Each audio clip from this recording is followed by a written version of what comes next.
فتحنا لك فتحا مبينا وينصرك الله نصرا عزيزا.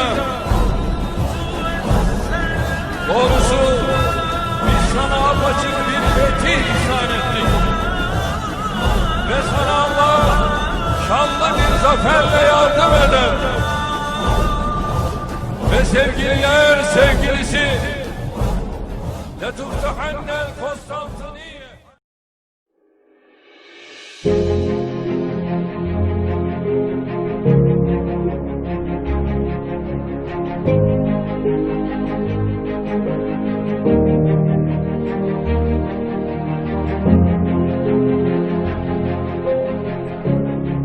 Latuftahanna al-Qustantiniyah wala ni'mal amiru amiruha wala ni'mal jaishu dzalikal jais.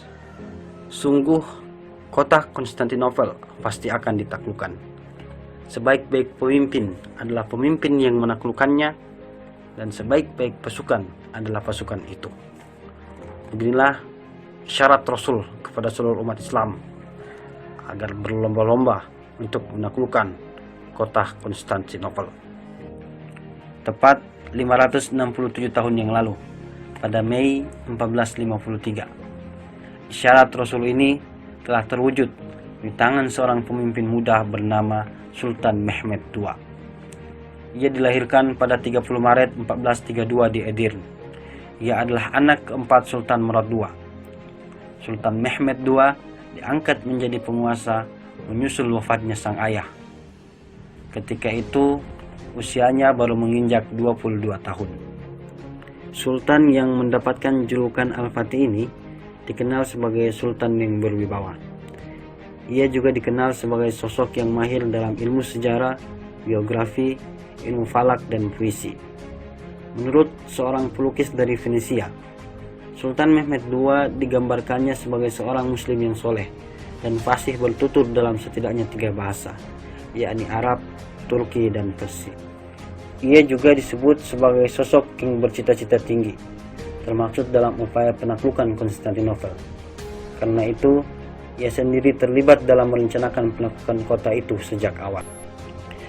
Ketika Turki Utsmani dipimpin Sultan Mehmed II, umat Islam kembali berupaya menaklukkan Konstantinopel dengan keyakinan pada hadis di atas.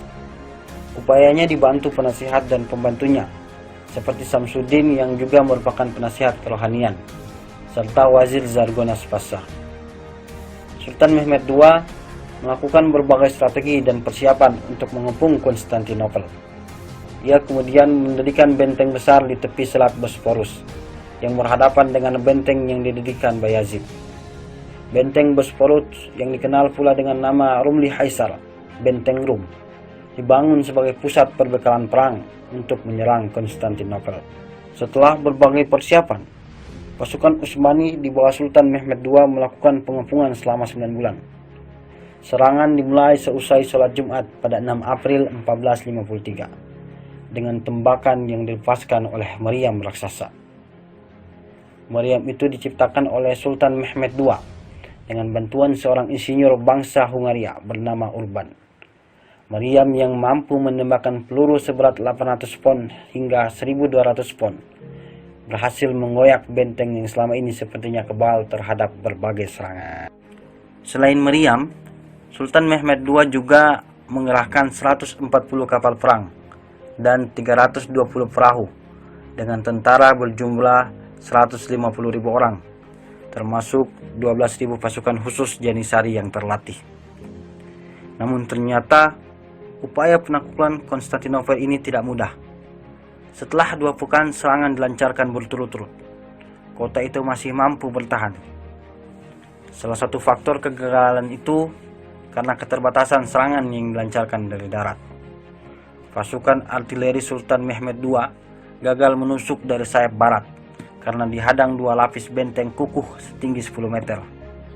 Mencoba mendobrak dari selatan Laut Marmara, pasukan laut Sultan Mehmed II terganjal militansi tentara Laut Genoa.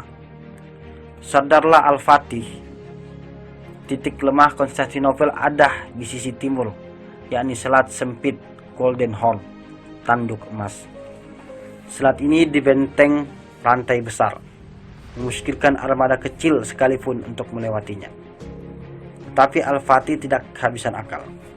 Ia membawa kapal-kapalnya dari laut ke darat demi menghindari rantai besar tersebut.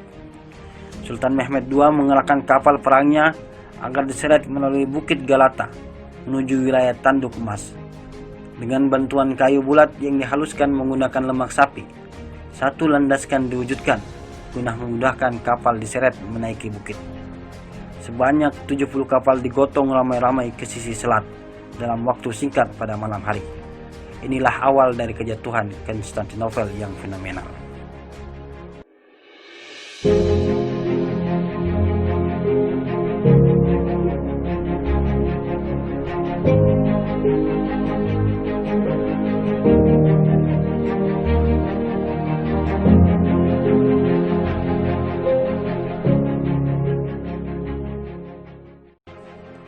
Setiap muslim dididik oleh Allah untuk dua hal: mensolehkan diri sekaligus mencerdikkan diri dengan kesolehan tadi.